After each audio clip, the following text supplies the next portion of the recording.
তো বন্ধুরা, সবাইকে স্বাগত জানাই আমাদের আজকে অ্যানালিসিস এই ভিডিওতে। আজকে মার্কেট কি বিহেভ করেছে, নিফটির এক্সপায়ারি ছিল নিফটি 50 28 আগস্ট। আজকে নিফটি 50-র এক্সপায়ারি ছিল আর ব্যাংক নিফটির এক্সপায়ারি ছিল, ঠিক আছে। সো বেসিক্যালি নিফটি 50 আজ আমরা দেখি আগে কি আজকে মার্কেট কিরকম মুভমেন্ট করেছে। মার্কেট আজকে ফার্স্ট ওপেন হয়েছে, দেখতেই পাচ্ছেন এই ফার্স্ট ক্যান্ডেল 5 মিনিটের 15 মিনিটস এর এটা আছে, 5 মিনিট লাগিয়ে আগে 5 মিনিট আপনাদের দেখিয়ে দিই। 5 মিনিটে ফার্স্ট ক্যান্ডেলটা দেখছেন যে নিফটি ওপেন হয়েছে 24,700-র কাছাকাছি, আর ওইখান থেকে শার্প ফল, দুটো back to back red candles এসছে। কালকে ভিডিওতে আপনাদেরকে আমি বলেছিলাম যে এই একটা জোন আছে 24,675, 24,675 আর 24,575, এই বক্সের ভেতরে, এই জোনের ভেতরে ট্রেডিংটাকে অ্যাভয়েড করা বেটার হবে। আর ঠিক আজকে দেখুন মার্কেট ম্যাক্সিমাম টাইম ওই জোনেই ছিল। সকাল দিক থেকে একটু মুভমেন্ট দেওয়ার পর প্রায় 9:50 থেকে 2:25 অব্দি এই জোনেই মার্কেট মুভ করেছে, ঠিক আছে। যেহেতু এক্সপায়ারি প্রিমিয়ামস ডিকে হবে এই জন্যই মুভ করছিল। তো আজকে মার্কেট বেসিক্যালি কি করেছে দেখুন, 24,700 থেকে ফল করেছে। ফল করার পর সারা দিন অল্প অল্প করে উপর বেড়েছে, আর ফুড সাইডের প্রিমিয়াম ডিকে হয়েছে, কল সাইডের ডিকে হয়েছে, হওয়ার পর শেষের দিকে আবার এটা শার্প ফল করে 24,500 টাচ করে আবার ক্লোজিং দিয়েছে 24,533-এর কাছাকাছি, ঠিক আছে। এবার মার্কেট কাল কি করতে পারে, ফার্স্টে আমরা ওয়ান ডে টাইম ফ্রেমে চলে আসবো। দেখুন ওয়ান ডে টাইম ফ্রেমে ভালো সেলিং, হিউজ প্রেসার আছে সেলিং। এই ক্যান্ডেলস গুলো দেখলেই বোঝা যায় যে প্রথম এই 21 আগস্টে 33 point, means Nifty around 50 two something পয়েন্টের ফল করেছে। তার পরের ক্যান্ডেলটা দেখুন 213 পয়েন্ট, এই ক্যান্ডেলটা দেখুন 255, আজকে প্রায় 250 কাছাকাছি ফল করেছে, 211 সামথিং, ঠিক আছে। এবার এটা ওয়ান ডে টাইম ফ্রেম, মানে এখন সেলিং প্রেসার তো কন্টিনিউ থাকবে। তার মানে এই নয় যে ধরুন কালকে মার্কেট খুললো আর সবাই আমরা পুট কিনে আগে থেকেই বসে গেলাম বা কল সেল করে বসে গেলাম। মার্কেটকে আগে একটা স্ট্রাকচার বানাতে দেবেন, তারপরে আমরা সেই অনুযায়ী প্ল্যান করতে পারি, ঠিক আছে। তো যেইভাবে মার্কেট ফল করেছে, আশা করি আপনারা কেউ বিটিএসটি ট্রেড না নিয়ে গেছেন, বিকজ এটা একটা সাপোর্ট জোন আছে। 24,600 একটা সাপোর্ট আছে নিফটির জন্য, ঠিক আছে। বাট এখন বাউন্স ব্যাক করে একদম উপর চলে যাবে সেটা বলাটা ঠিক না, যে এখান থেকে ডাইরেক্ট বাউন্স এরকম করে একদম উপর মার্কেট এখান থেকে শার্প চলে গেল এরকম, বিকজ মার্কেট এখন পজিটিভ নিউজ খুবই কম, প্রায় নেই, ঠিক আছে।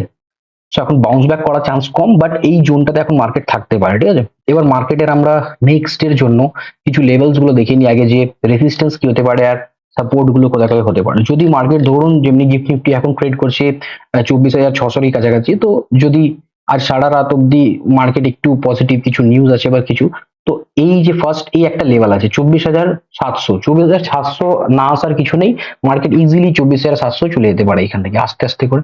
এখান থেকে আস্তে আস্তে আস্তে আস্তে আস্তে করে 24,700 এই জায়গাটা অব্দি চলে আসতে পারে। যদি এখানে চলেও আসে, আপনাদের ভিউটা কিন্তু বুলিশ সাইড করে নেবেন না, বিকজ মার্কেটে এখন সেলার্সরা এখন ডমিনেটিং কন্ডিশনে আছে। এইখানে সেলার্স আছে, এইখানে সেলার্স আছে, সেলার্সরা হিউজ পরিমাণে সেল করছে, ঠিক আছে। এখানে যদি চলেও আসে, এখান থেকে আবার আমরা একটা শার্প ফল দেখতে পারি। আর চেষ্টা করবেন এই জোনটা 24,675 থেকে 24,575, এই জোনে যদি ট্রেডিংটাকে অ্যাভয়েড করা যায় সবচেয়ে বেটার হবে, ঠিক আছে। সেকেন্ডলি দেখুন ফার্স্ট রেজিস্ট্যান্স যদি এই লেভেলটাকে ব্রেক করে 24,675, 15 মিনিটস এর একটা গ্রিন ক্যান্ডেল এখানে আসে, তাহলে ফার্স্ট আমাদের রেজিস্ট্যান্স যেটা থাকবে 24,750, 24,750 অব্দি আমরা 24,750 এই একটা লেভেল 24,750, এটা ফার্স্ট রেজিস্ট্যান্স হিসাবে আমরা দেখতে পারি। রেজিস্ট্যান্স 1, রেজিস্ট্যান্স 2, যদি এইটাকেও ব্রেক করে মার্কেট, গ্রিন ক্যান্ডেলস ভালো হয়, 15 মিনিটসে যদি একটা গ্রিন ক্যান্ডেল আসে এইখানেও, তাহলে নেক্সট রেজিস্ট্যান্স আমাদের হবে 24,831। তারপরেও যদি ব্রেক করে 24,556, 856, 24,856, বাট 24,856 আসা এখন অতটা ইজি নয়। মার্কেট চেষ্টা করবে এই অবধি আসা, এখান থেকে ফল করতে পারে, আর সেকেন্ডলি যদি এখানে না করে এই অবধি যেতে পারে, বিকজ এখন মার্কেটে পজিটিভ নিউজ প্রচুর কম। তো পজিটিভ নিউজ যদি সেরকম কিছু না আসে, মার্কেট একবারে বাউন্স ব্যাক এখন করবে না। এন্ড মার্কেট যদি সাপোর্ট এখন ভালো থাকে ডোমেস্টিক ইনভেস্টার্স এর কাছ থেকে, তাহলে চেষ্টা করবে মার্কেট এই জন্যই কিছুদিন টাইম স্পেন্ড করা। কারণ আমরা হিস্ট্রিতেও দেখতে পারি মার্কেট এখানে আগেও যখন এসছে এই জন্য ভালো টাইম একটা স্পেন্ড করেছে। এই এই এই জায়গাটাতে এখান থেকে যদি আমরা দেখি, এই জায়গাটাতে এইখান থেকে পুরো এই অবধি মার্কেট কিন্তু এই জন্য ভালো একটা টাইম আগেও স্পেন্ড করেছে, ঠিক আছে। এবার দেখুন তিনটে রেসিস্টেন্সের লেভেল তো আমরা পেয়ে গেলাম। এবার যদি মার্কেট কালকে সেলিং এ আবার যায়, ধরুন এখান থেকে 24,575 এখান থেকে যদি একটা 15 মিনিটস রেড ক্যান্ডেল ক্লোজিং আসে মার্কেট ওপেন করার পর, তাহলে দুটো সাপোর্ট লেভেল আমরা দেখে নেবো যে কোথাও থেকে বাউন্স ব্যাক করতে পারে। এইটা একটা হচ্ছে ফার্স্ট সাপোর্ট। এটা কোনো হিউজ সাপোর্ট নয়, এটা একটা কোনো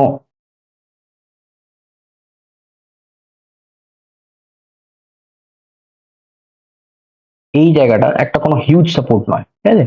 বাট মার্কেট এখানে ফার্স্ট সাপোর্ট আমাদের এখান থেকে মার্কেট নিতে পারে, সেটা হচ্ছে 466। 466 এর লেভেল, এটা হচ্ছে S1 মানে প্রথম সাপোর্ট।